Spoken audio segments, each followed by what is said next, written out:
Linda, thank you for joining the show. Linda, if I guess it correct, you have around 3 decades of experience with BBC, correct? Yeah, nearly Yeah, about okay. 20, just after 28 years. Yeah. Yeah, and you might have worked with several foreign fixers during the career, and when it comes to foreign fixing, like a fixer, what is their role in journalism?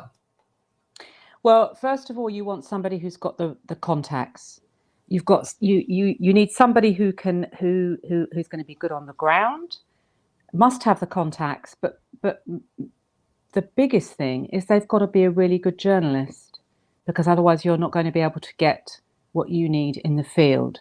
Now, for audio as well, what I look for is, because I use, as when you and I worked together in Sri Lanka, I would use some of your translation in the program, and that will save me a lot of post-production time. So I don't have to find a voiceover for that.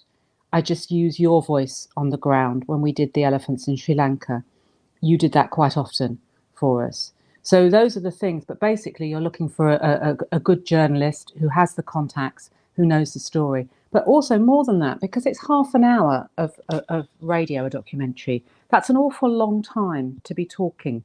And to be listening to one story. So what you're also looking for is somebody who will also be thinking about, where else can we take this story? What else is relevant?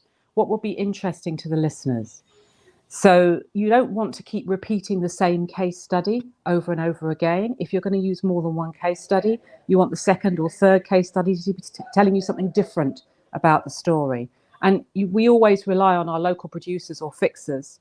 I prefer local producer actually to fixer, because I think fixer sometimes a bit pejorative, and it sounds like that person's not doing very much, but in fact they're absolutely integral to the process, and we wouldn't get the programs that we get unless we work with really good people on the ground.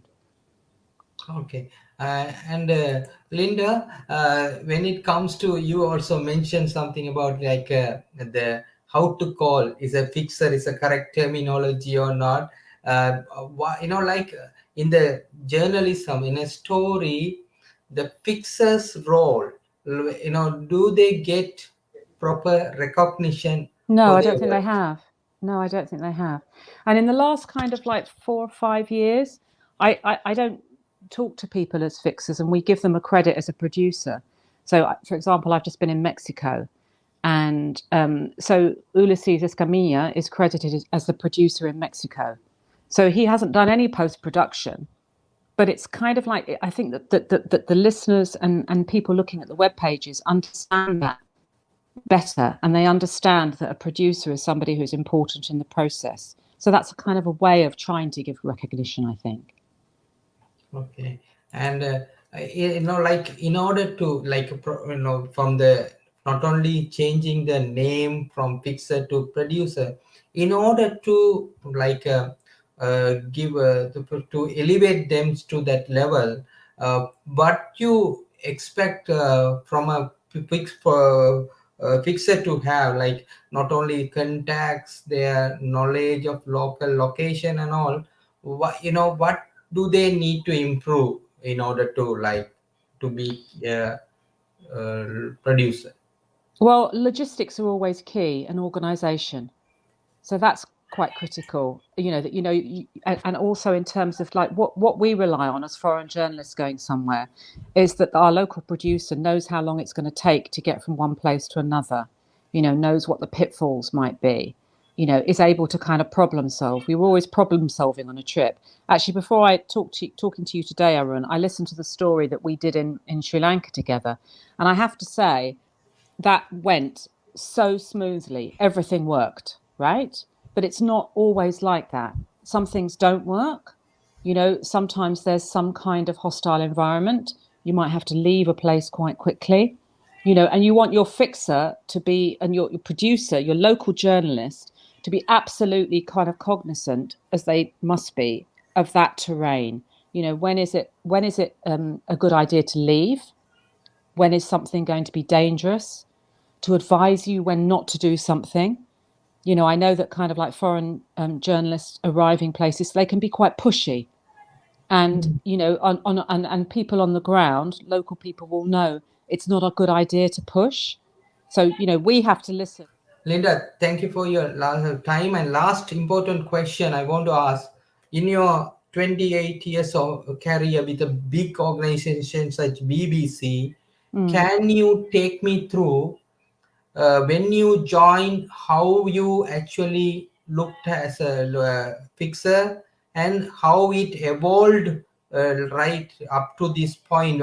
You left the BBC, because I was told that in UK at the Frontline Club, I was told that they have dropped the idea of calling fixers anymore. So how they in an organization in BBC, they looked upon fixers at the early stage, and when you left? Well, I think that, you know, I think that's right. I mean, I hope that I have always treated people on the ground with the respect that they deserve, because they, you know, they without them, you know, we can't, nobody can do their job. You know, it's a symbiotic relationship. But I think you're right. I think it has evolved. What I have found actually is when I've worked with television crews, you know, they're more dismissive of the local producer, fixer, as you say, than I think than a lot of the people in radio that I've worked with. And that's probably to do the way that kind of television works. But I think also there's been quite a lot of stuff on social media about, you know, local journalists calling out international journalists for not being given the credit that they should have been given for particular stories. And I think the BBC as an organisation, I hope the BBC as an organisation has heard that, you know. But I think it has evolved. But yes, quite recently. Okay. Thank you very much. Okay. Thank you.